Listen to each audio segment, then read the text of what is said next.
Ronald H. Coase was born in 1910 in a small suburb of London. It was perhaps an inauspicious beginning for a future Nobel Prize recipient. I was born in a home which had no electricity, no telephone, no car, no local bus service, and washing was done in a big tub in the kitchen, made of brick, and it was heated with coal. An only child, Coase found solace in solitary games of chess and in the books he borrowed regularly from the local library. As a young boy, he suffered a physical deficiency. Because I had a weakness in my legs and had to wear irons on my legs, I went to a school for physical defectives, where I have no real recollection of what I was taught. I don't think really we were taught anything, but I remember being taught basket weaving, and I wasn't very good at it. At the age of 12, a year later than most of his peers, Coase began his formal education at the Kilburn Grammar School. And although it was rare at the time for a boy from the English working class to go from grammar school to university, Ronald Coase entered the London School of Economics in 1929, where he developed an interest in the study of business and law. In 1931, he was awarded a Castle Traveling Scholarship and spent the academic year in the United States interviewing executives from Ford Motor Company, General Motors, Union Carbide, and others about the organization of their companies. Coase had a question that was driving these interviews, a curiosity about why, in a free market system, companies were formed in the first place. We were discussing the way in which businesses were controlled and their plans were made and all that sort of thing. On the other hand, Plant had told us all about the invisible hand and how the pricing system worked itself. And you didn't need any plans and so on. And what seems quite natural to me now, although it doesn't seem to have bothered many other people, here you had these two systems operating simultaneously, one within the firm of a little planned society, and on the other hand, relations between firms conducted through the market, and yet, according to the way people looked at it, the whole thing could have been done through the market. In 1937, he published his ideas in an article entitled The Nature of the Firm, which introduced a crucial new concept to the study of economics, the idea of transaction costs. In essence, Coase showed that traditional microeconomic theory regarding firms was incomplete. Yet, it would be a long time before his views were widely accepted. In the early 50s, he migrated to America, first teaching at the University of Buffalo, then at the University of Virginia, and finally in 1961 at the University of Chicago, where he was also editor of the Journal of Law and Economics, where he published a number of authors who were concerned with issues of economic freedom. In 1960, he published a major study entitled The Problem of Social Cost, in which he found that property rights and transaction costs were the keys to understanding problems as diverse as environmental controls, the allocation of resources, and corporate regulation. His thinking in this area became known as the Coase Theorem. In 1991, Coase was awarded the Nobel Prize in Economic Science for his work in the discovery and clarification of the significance of transaction costs and property rights. Today, his ideas have found wide application beyond economics, extending to law, sociology, and political science. Liberty Fund welcomes you to a conversation with Ronald Coase.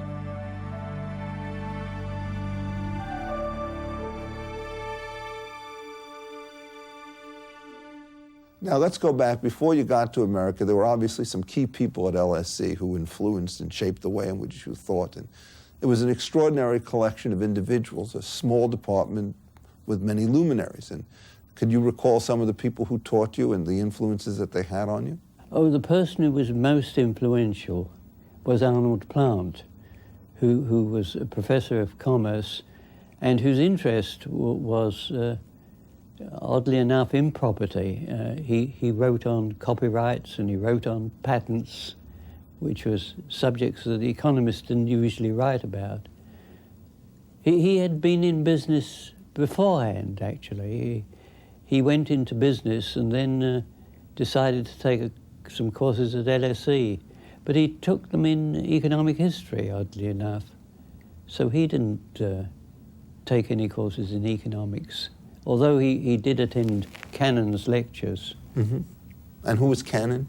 Edwin Cannon was the professor of economics at London School of Economics. Very different from the modern economist, you know, a man with a lot of common sense. Poor fellow, right? Well, it stood him in good stead and would help us a good deal if more people had it. So you got the scholarship and you headed off to New York. And once you got there, the question was, where did you go? How did you plan your itinerary? And what did you hope to accomplish? And who were the people who influenced you while you were in the United States? Well, I went to America with a definite question. And what seems quite natural to me now, although it doesn't seem to have bothered many other people, here you had these two systems operating simultaneously, one within the firm of a little planned society, and on the other hand, relations between firms conducted through the market, and yet, according to the way people looked at it, the whole thing could have been done through the market. And so your question is, why do we have firms and what do they do? That's right. And how did you propose to attack that question? Well, I went around asking people. Mainly when I was in America, I visited businesses and industrial plants and so on, and talked to businessmen. Now, how did a 21-year-old man with an English accent manage to get appointments or interviews to speak with people fairly high up in business hierarchies in the United States, in Detroit, or wherever it was that you happened to go? Well, you must realize at that time I was a socialist. Oh, okay. Well, that would get you a lot of appointments, I suppose. And I had contacts in England. A family friend was Ernest Bevin, who was General Secretary of the Transport and General Workers Union, which was the biggest trade union in England. And he had good contacts with business. So, and you'd go into these rooms and you'd interview people. Did you sit down and take notes quite diligently? I didn't. Just talk? No, I just talked. I got all sorts of answers, and I didn't know what the answer was, of course. I didn't know really what I was looking for. And so how did this sort of slow infusion of information lead to your gradual retreat from socialism and an embracing of a more market-oriented economy? I don't think this talking to businessmen had any effect on this, but gradually, and particularly after I got back to England, my socialist views sort of slipped away. What is interesting is that one can hold contradictory views without discomfort, and a lot of people have done that, including Abba Lerner, who believed very much in the market and was a firm socialist. And he was one of your colleagues at LSE, right? He was a fellow student, and I knew him and I liked him, and we got on very well together. We had very good discussions, although he ended up, a kind of socialist always, a believer in the possibility that a socialist system could reproduce the results of perfect competition. And so you come back, and then the question is whether or not you're going to write this up. And how did this eventually take place? I take it this was the basis of the work that you did for the article on the nature of the firm. That's right. Which was cited in the Nobel citation. My view on this question was more or less firmly fixed by the time I got back to America. So I must have... Got back to America or from America? From America. It must have been in the summer of 1932, because I know that I gave a lecture when I got to Dundee, where I got a job, which contained really the whole argument of the nature of the firm. Now, you said you were interested in the firm at the time that you were a socialist. The question is, what world events influenced this odd combination of interest in businesses on the one hand and centralized planning through socialism on the other? Well, I was, in relation to the firm, I was thinking in terms of economic theory. But of course, at that time, what was happening in Russia was really terribly important to people. There was also an English brand of socialism which had none of the powerful and terrible political effects of the Soviet system. Did that have much an effect on you when you were writing and thinking about these things in the early and mid-30s? It may have done, because at the London School of Economics, it had been founded by Sidney Webb and Bernard Shaw and others who were associated with the Fabian Society. And the Fabians were socialists, but attaining the socialism not by revolution. And so what happens is you then write the theory of the firm, and perhaps what you ought to do now is sort of explain to people what elements you introduced into the equations that made the appearance of firms seem intelligible and sensible in the larger scheme of things, so that it now, instead of being an anomaly, becomes a sensible social response. Well, it was the notion I introduced at that time of what has come to be called transaction costs, although I never used the phrase. There were costs of using the market. I talked about costs of marketing. I talked about, I can't remember, other things. But my idea was that if you enter into market transactions, it's an expensive thing to do. You have to find out who to transact with. You have to work out the terms. You had to monitor what had happened. You had to deal with disputes and so on. And so that it wasn't cheap to have a system of exchange. Exchange, that's right. And the firm, well, that wasn't cheap either, right? That's right. And so what were the costs associated with running a firm? Well, we talked about managerial costs and so on, but I don't think we went into it in great detail. Anyway, the essential idea was that you had to compare these two costs to know whether you should have a firm or not. Managerial cost is against exchange cost. That's right. And since the ratio is not fixed in nature, where exchange costs were lower, you would tend to see market transactions. And when managerial costs were lower, you would tend to see firms operating, right? Yes. And what we find is, in fact, that most people are employed within firms. Most of economic activity takes place within firms. So there are fewer sort of spot transactions in markets and more employment relations. That's right. You get the contracts between firms, and this is where the price mechanism operates. Now, moving on for a moment, even in the era before World War II, when you were talking about the nature of the firms, clearly you had other things that you had to do as well. What were your other kinds of intellectual interests and duties? Well, the nature of the firm had almost nothing to do with my duties. When I went to the London School of Economics in 1935... This was after this tour at Liverpool, if I'm not mistaken? Yes, where I had to lecture on banking and finance, subjects on which I knew actually nothing, which made it difficult for me and I suppose for the students. Anyway, I went on to the London School of Economics, and there my duties consisted in part of helping Plant in his work, but I also had to give lectures on the economics of public utilities. And had you been trained in that in any way, shape, or form? Not at all. I knew nothing about the subject. And the man who'd given the course before, a man called Batson, had gone to South Africa. And so I had this course.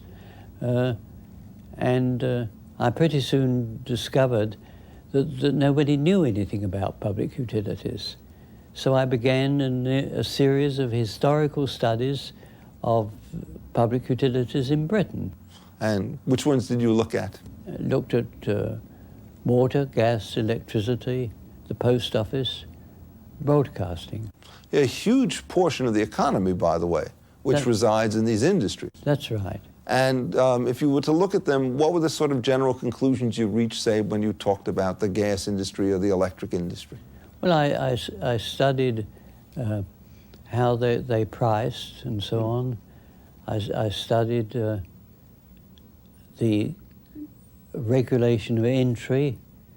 And one of the things I really want to write up sometime is the whole origin of the doctrine of the natural monopoly, which emerged actually in water supply in England. And I have a lot of material on that. In water supply? In water supply. Oh, water supply, okay. There was competition between water companies in London in the early 19th century, as a result of which it was concluded that it would be better to have one company rather than several. A dubious conclusion, but the one that was reached and was actually written up by John Stuart Mill. And what were the reasons for the unification of all these rival water companies that was given by the proponents of the system? Oh, it was going to be so much cheaper to have companies, one company dealing with each district, you see. So this was a very static model? That's right. And I'm glad you mentioned that, because the whole point of competition is not to decide what to do at a given point of time, but is concerned with the introduction of new products and new methods of distribution and so on. And these you found actually during the competition. One doesn't realize that the quality of water can be so changed, but at that time where the water was pulled out of the Thames, the same place that the human waste was deposited, you could see that there were really grounds for improvement. And another thing where there was the way in which water was distributed then was through wooden pipes made out of trees.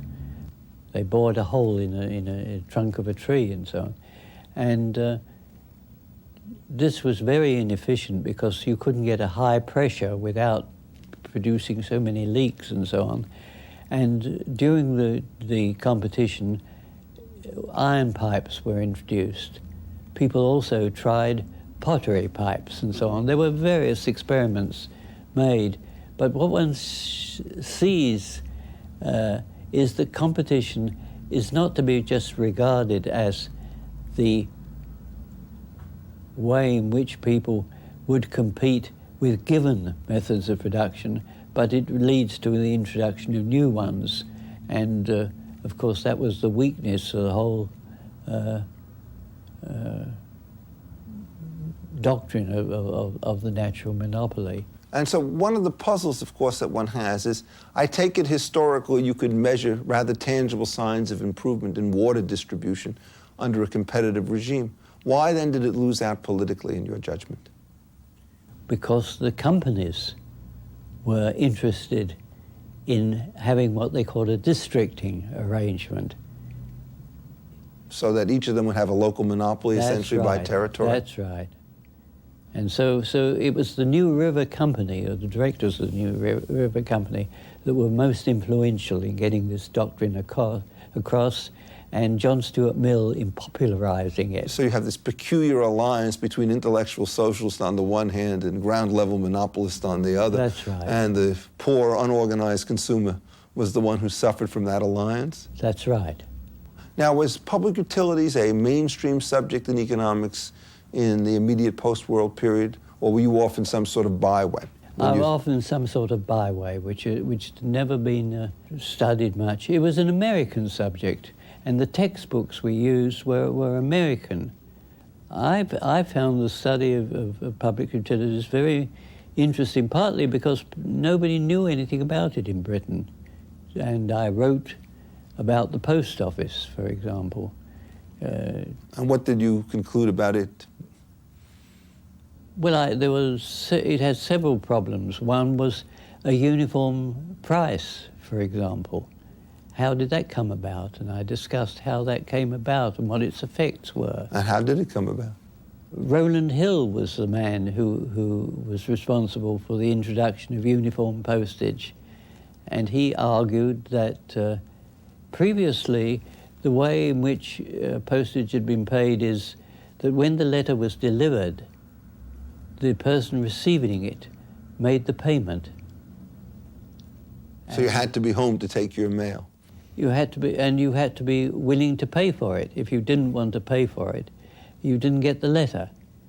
And they introduced at that time prepayment, a uniform system, which was supposed to be a cheaper way to administer it. Actually, the original proposal involved areas where the costs were higher, where there was a higher cost, even though uniform, but that got abandoned in the course of the parliamentary discussions. Were these private companies or state companies that were delivering the mail? Oh, it's always been state companies. One of the things I went into is why was it the state got involved? And it's very easy to see why the state got involved. It wanted to control the distribution of information because it wanted to put down sedition. The origin of the monopoly, which finally got taken over in the United States, has nothing to do with economics and everything to do with politics. And yet, did they ever exercise the power to exclude from the mail seditious activities and seditious letters, or is it a justification that was used to create the system and then sort of fell by the wayside during its operation? People would look at the communications, and I'm sure quite a number of people lost their heads as a result of letters that were found. Does this concern with sedition help explain why it was that the post office was intimately involved in the creation of and the control of the broadcast networks in Britain? No, it isn't.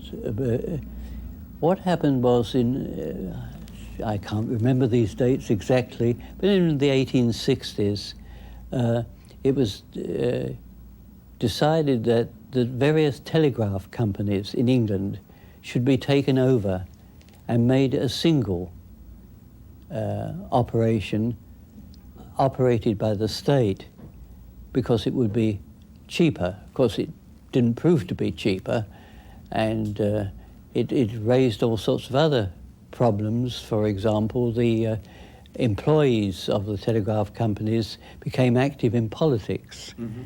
It also was important in other respects. When the telephone was invented, the government, as it was operating the telegraph system, wanted the telephone companies to be hindered in their operations. So legislation was took place which restricted the operations of the telephone. Anyway, the monopoly of the telegraph was given to the government operating in the post office, and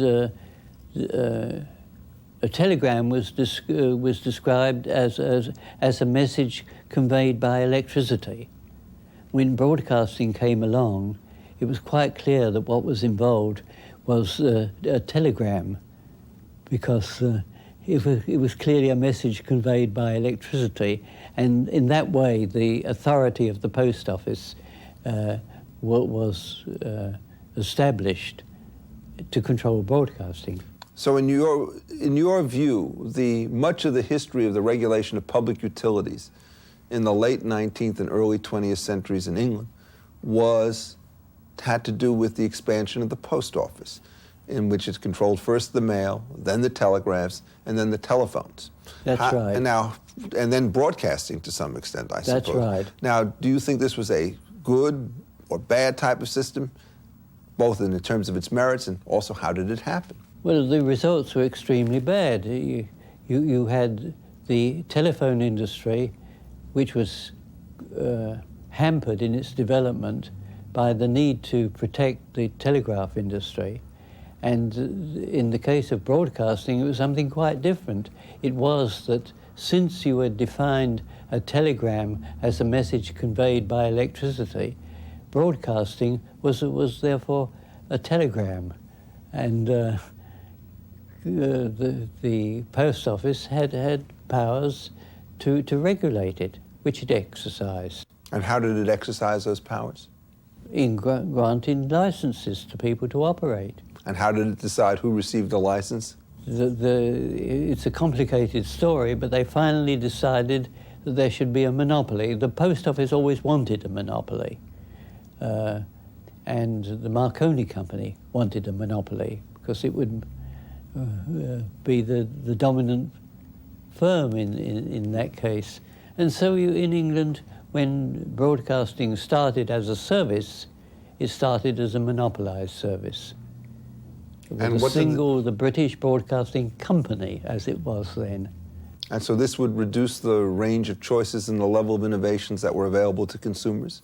Well, that was the whole idea, because the BBC, particularly after it became the British Broadcasting Corporation, a state enterprise, the idea was that the BBC gave people what they ought to have, and therefore you should prevent them getting broadcasts of a different sort. So this ties into the very powerful anti-market theme that one of the reasons why markets are terrible is they satisfy the preferences that people actually have and reveal in their purchasing decisions? Particularly the lower classes, because the educated classes, on the whole, felt they got what they wanted from the British Broadcasting Corporation, and it was the lower classes that didn't get what they wanted. So essentially, a lot of the times when you studied public utilities, it became a lesson to you in the dangers associated with government-sponsored and organized monopoly. That's right. And it's a lesson which we could continue to learn today, I suppose. Well,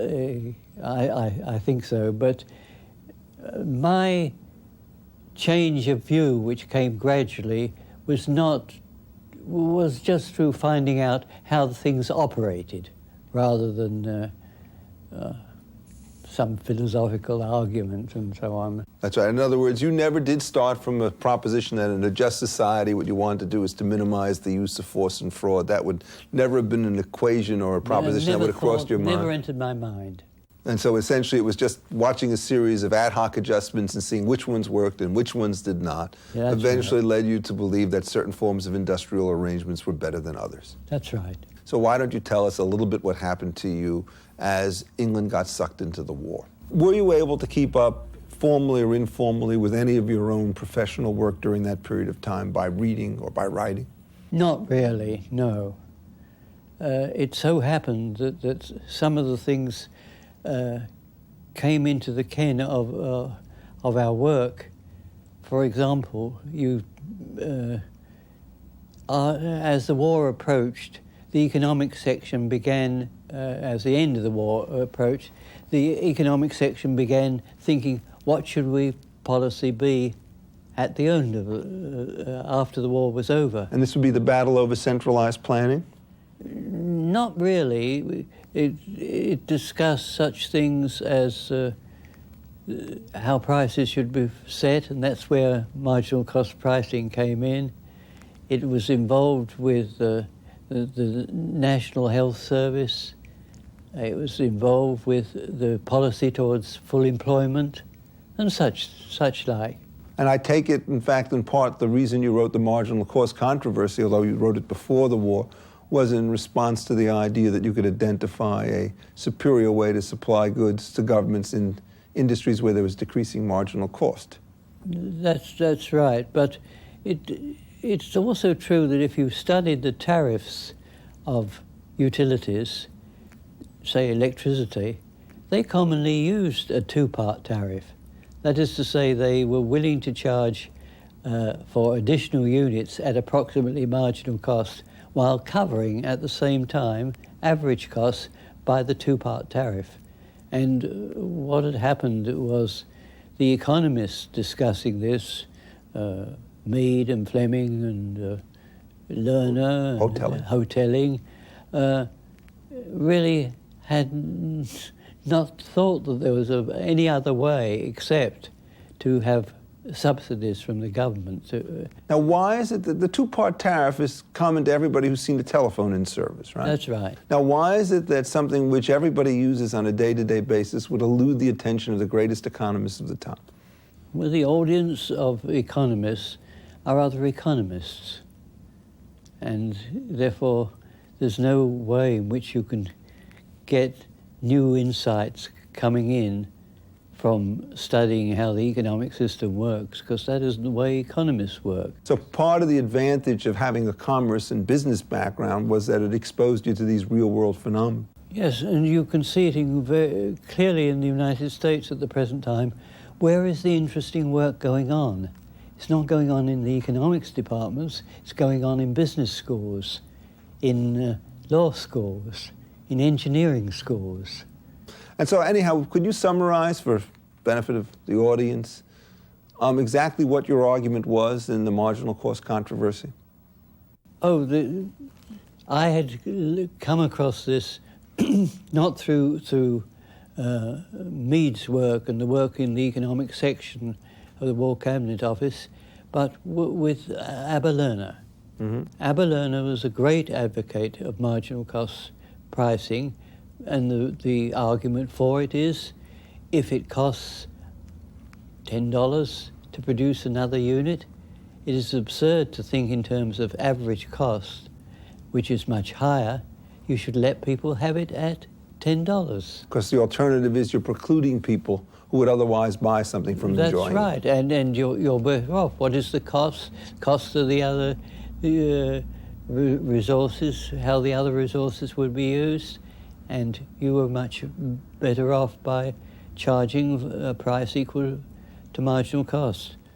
But and if marginal cost was zero, that meant giving the good away? Exactly. Why not? Then you'd have to have some sort of lump sum payment in order to consume. Well, that's a possibility that was never considered.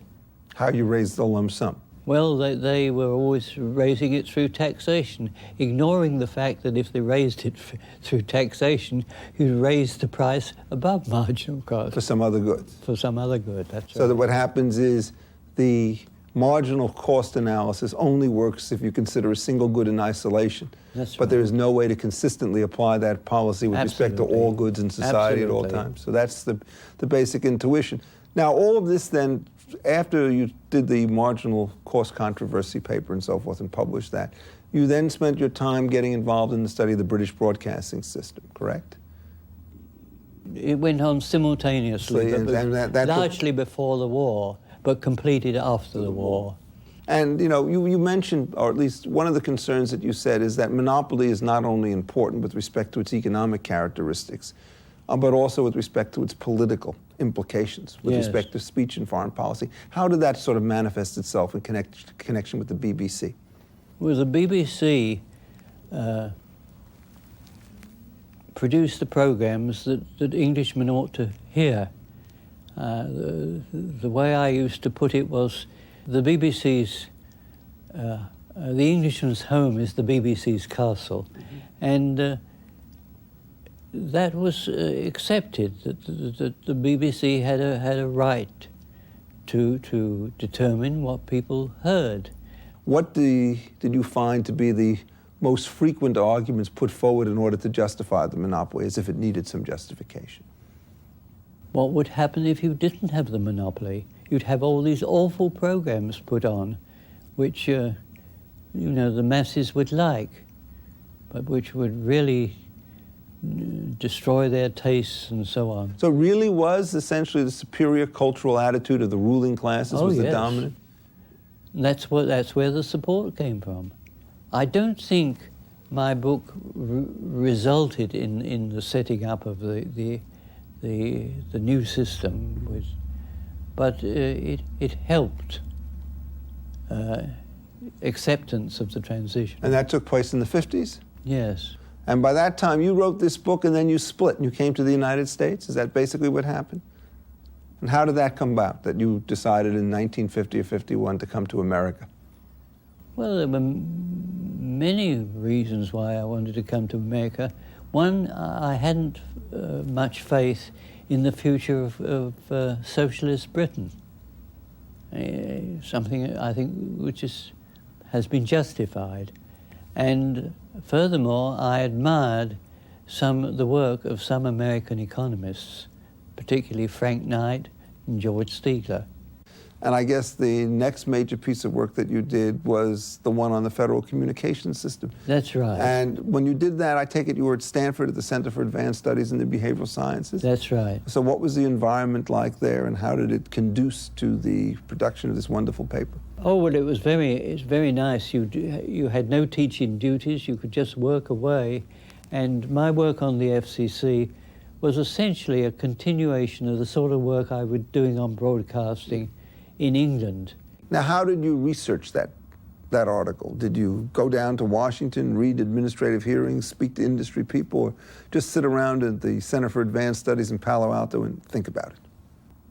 At that stage, I was just in Palo Alto thinking about it, and of course, most of the hearings and deliberations of the FCC are public, and so you don't really need to go there.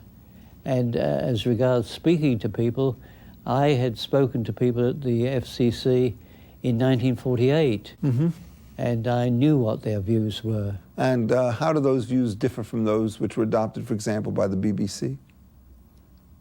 Oh, the BBC was, in a sense, the idol of these people. That's what they wanted to create in America. I mean, that kind of monopoly? But I thought at that time well, there was... it wouldn't be done through a monopoly. It would be done by the FCC controlling programming, requiring people to broadcast this sort of thing as part of the license. And when it came out, it was regarded as ridiculous in many quarters. Well, what was it that was so upsetting? This was the privatization argument with respect to frequencies? That's right. Now, on that question, there is an interesting subplot. How would you create the frequencies? Would you decide to let people, whatever the frequencies were administratively created, have them bought and sold, or would you allow people Well, that's a start. What else might you do to get them more efficient? You might allow people then to modify through contract use of the frequencies and so on. So they could subdivide it into smaller units? Or join them up, or do whatever they want. And in fact, there is a proposal at the moment to do that for certain frequencies. So in other words, what happens is a frequency which is now designated for broadcasting could, by its buyer, be put to use for personal cell phone communication if you so choose. Just the way when I buy your house, it's not as though I'm obliged to keep the living room in exactly the same place that you kept it, and so forth. And there's a possibility that this may happen for certain frequencies, and I hope it does.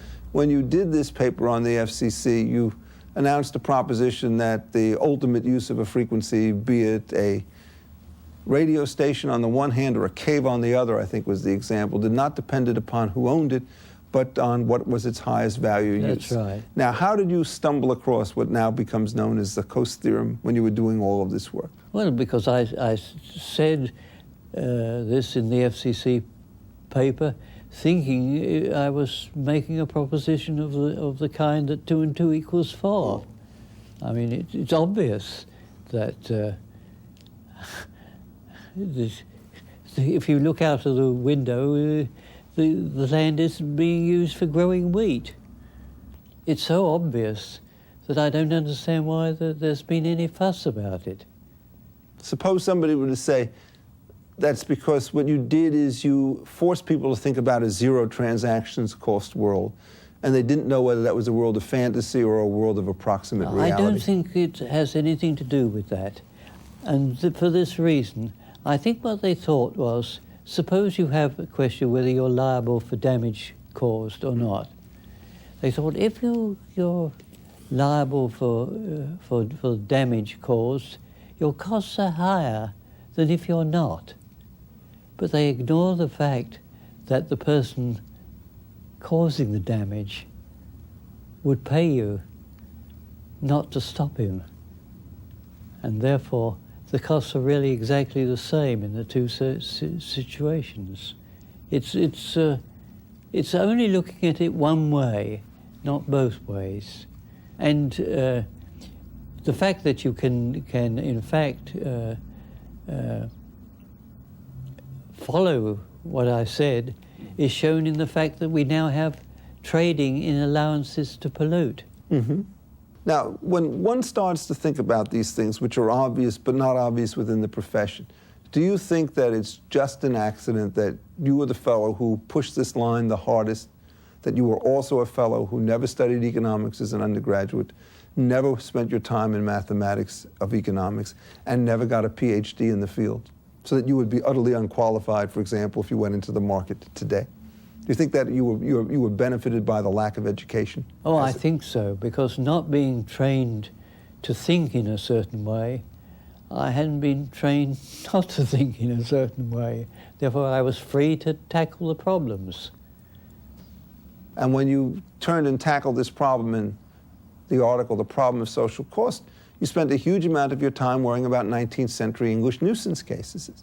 Did you think that's because the doctrine only applied to nuisance cases, or is it the easiest way to analyze it? I use those purely as illustrations. Mm-hmm. And at that time, the only place where you could find discussions of real problems was in the law cases, because they weren't in the economics literature. Now, do you think, in effect, the common law rules were relatively efficient, given all that you know about the system of costs and benefits associated with trading and associated with resource use? I would think so. The great advantage of these cases is that the two parties are there. Mm-hmm. And a judge can't ignore the fact that if he's doing this here, it's going to affect the people over there. And you have to compare the two things. Yeah, and some of the cases became very subtle, like, for example, with Sturgis and Bridgman. It's an interesting case because you had this man, I can't remember which is Bridgman. Doesn't matter. You had an apothecary or a druggist on the one side. Yes, there was and a confectioner on the other, and his pounding and so on affected the operations of the doctor. Well, it's a nice case. What was interesting is, of course, is that the doctor was there for a long period of time, working in perfect peace and harmony until the confectioner came next door and started his equipment up. Now, do you think, in effect, the other thing that struck lawyers about your argument was that they had spent a huge amount of time developing a theory of causation on which they could make responsibility turn? And then you wrote an article and in 3 or 4 pages announced that all doctrines of causation are reciprocal. That's right. Both sides are the cause, mm-hmm. if you're going to talk in those terms. You can't say... I mean, if the doctor wasn't there, there'd be no harm. Mm-hmm. And if the confectioner wasn't there, there'd be no harm. Exactly. So all you need to have a causation question is a conflict of interest. That's right. And you say... which is the greater harm, to stop this or to stop that? But I take your general worldview to be that given the levels of uncertainty that we have about the organization of an economic system, stress on system, that our chief objective ought to be to reduce the level of transactions costs in order to allow markets to clear. Absolutely. And that's the Coasean view says, optimistically, if we reduce the transactions costs, the markets will indeed clear. Yeah, and therefore one's endeavours ought to be to reduce transaction costs. Rather than to figure out what the right ultimate allocation That's of right. resources That's right. should be. The gain we get in a functioning economic system comes through the lowering of transaction costs. And I think we can see this with the internet and the new means which enable information to be obtained more easily than before. And therefore allow the more efficient sorting of goods and persons. That's right. Across markets. Do you think, as I do, that there is a consistent worldview that links your early writings on the nature of the firm with the problem of social cost and just about everything that goes between it? It's become clearer what I meant. How is that so? Well, because I understand the thing a little better than I did. When you get an idea, it's in a crude sort of form. You know, you talk about the costs of using the market, but you're not very clear exactly what it is. As time goes by, you understand a little better. And I think I understand a little better, but not as much as I'd like to. Now, in terms of its influence, you said in your Nobel talk, if I recall, that the influence of the problem of social cost was immense with lawyers, but not with economists. Could you explain to us exactly what that means? I take it I got you about right on that. Well, certainly you can see that in citations. The lawyers said, yes, this is a good idea, and they tried to use it. Mm-hmm. The economists, some of them said it was a good idea, and some said it was a bad idea, and they quarreled. When lawyers are dealing with specific problems, this is just my impression from the literature, they do use the ideas there. Mm-hmm. Economists haven't much used it, and yet they ought to, because, again, if we go back to Adam Smith said that division of labour or specialisation is the basis for increased production. In the market. That's right. And lower transaction costs enable one to have more specialisation, therefore more production. Either by firms or by spot transactions. By whoever it is. Mm-hmm. And so our standard of living really depends to a large extent on the level of transaction costs. So we ought to be interested in it. I have to confess, that's the way I teach my property and contracts courses. Well, you may not need to change, but most economists do. You don't find in an economics textbook an argument of this sort.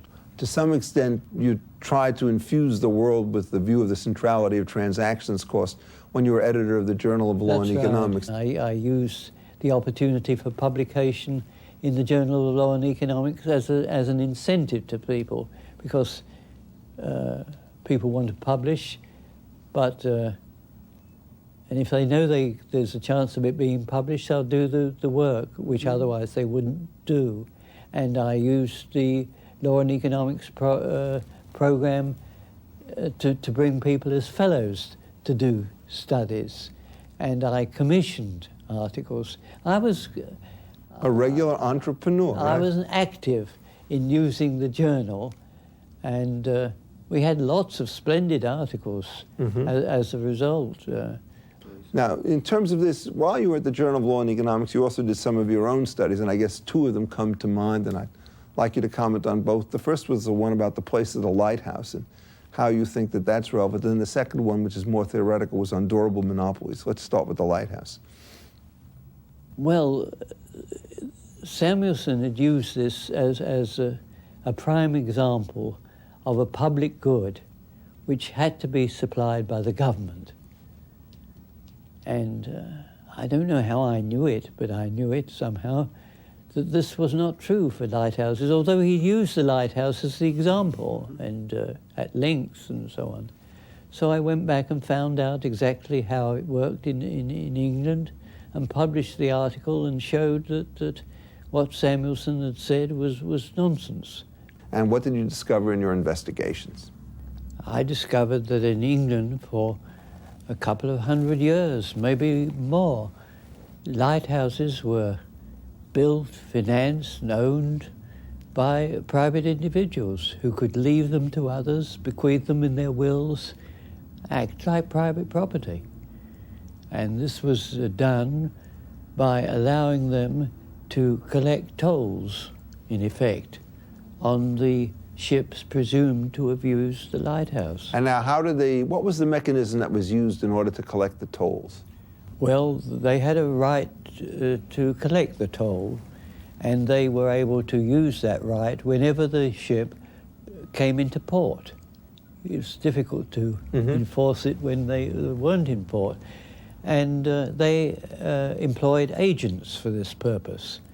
Most of the agents turned out to be customs officials who, because they had to board the ships and so on, could carry out this extra duty without too much trouble. Now, how did the lighthouse companies get the right to collect the tolls from the people when they came into port? They got it through a license from the government. So in other words, to that extent, they were privately owned but government licensed. So it's not a question of pure private ownership. Well, it never is. Who devises the property rights that people are to own?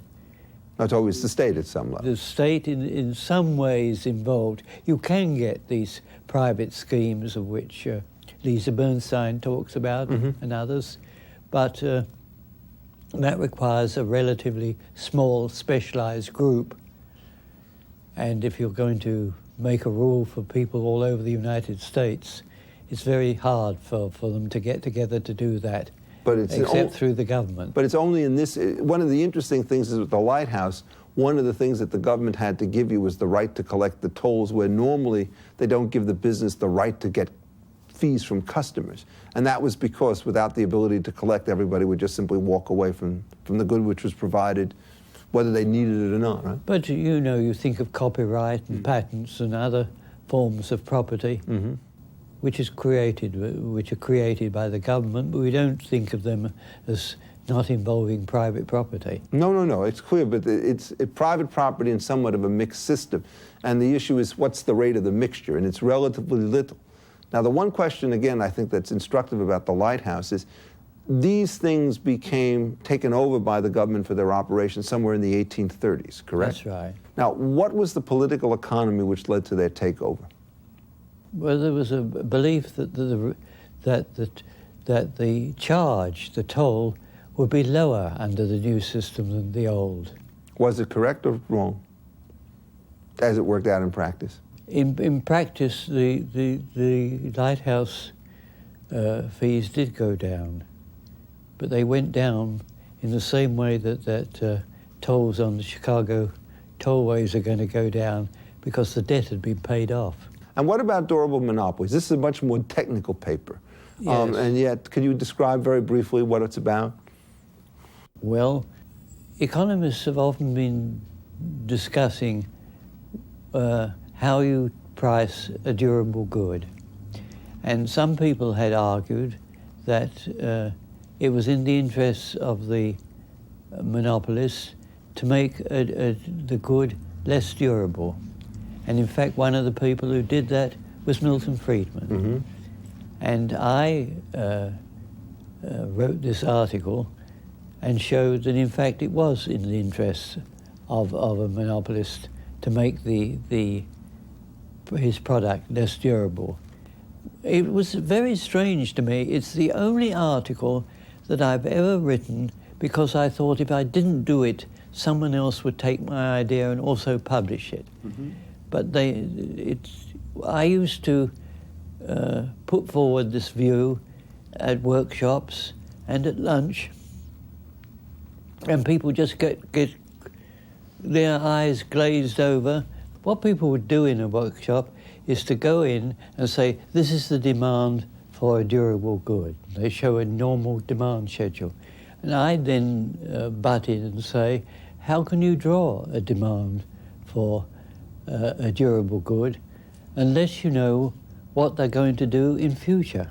And people didn't understand that for some reason. And the future choices would be either to use it or to sell it? No. What conditions you put on it. The example I use, suppose you owned all the land in the United States. Mm-hmm. At what price would you sell it? Well, you say the monopoly price would be yielded if you sold half the land in the United States. You say that, and people would think that was right. But then I would raise the question, what do you do with the other half? Mm-hmm. After you've sold the first half, it's in your interest to sell the next half, and so on. And if you took half of that, and so you cannot really discuss the price at which a monopoly producing durable goods sells its durable good, unless you can talk about what happens afterwards. I mean, through time. Whether they subject the land originally sold to restrictions against resale. That's right. And if they do, then that would reduce the amount that they could charge at the front end, but increase the value of their retained stock. That's right. And people didn't understand this. So I pointed out in the durable goods article the various devices people use. They make a guarantee they won't produce more than a certain amount, or they make an offer to buy it back at the price. At a fixed price. In the case of land, I suggested another way they could do it was give it to the federal government. Then it wouldn't be used. And that would be a guarantee. Well, you've got to discuss the problem of the pricing of durable goods in terms of the contractual arrangements that can be made. And these aren't the terms that the economists are used to discussing it. You know, it's interesting. It seems to me, again, to tie back to all the earlier work that you've done, because it's always the system that matters, never the individual case alone. So if you're trying to figure out the price at which you could sell the goods that you wish to get rid of, you must understand what's going to happen to them in a future period, and also what's going to happen to the stock that remains with the original seller. Yes. And to try and figure out one portion of this problem without taking into the whole is wrong. And indeed, I think, isn't that sort of a part of your general theory that all price theory starts as very kind of local equilibrium and ends up as really being a general equilibrium theory, whether you like it or not? That you have to understand all parts moving simultaneously before any part becomes intelligible. I think that's right, but of course you limit the interactions that you consider at any time. In the case of the monopoly of a durable good, there are lots of other things you don't have to think about, and you can instance the type of action that it would take. But one way of making sure that your good doesn't last into the future and guarantees that the price can be kept up is to make it less durable. And that runs against Milton's point. You did overlap with Milton Friedman in Chicago for 12 years. What were your sort of interactions with him? Not great, because his interest was in the monetary system and so on, and policy, whereas basically mine was not. But our relations were always very cordial, and he was very nice. And he wasn't very pleased with the fact that I attacked the methodology of positive economics. Now, this is his famous 1953 essay? Yes. And how did you precisely attack it? He says that you should base your theories on the accuracy of its predictions. Mm-hmm. And I say that you can't do it. Because? Until you know the predictions, you wouldn't know what theory to adopt. But you wouldn't go looking for the predictions unless you had a theory to test. So the theory, your view on theory, comes before the predictions. And then what happens is you get new data. I said if you followed Milton's view, you get no new theories, because you get no predictions. I follow really Kuhn's point here, that you don't find out anything unless you're looking for it. And then when you're looking for it, you may find things where lesser minds would just overlook it. You might, but by and large, you have an idea that this might be so before you look, and then you look, and then if it works out, you feel pretty happy and feel it was vindicated.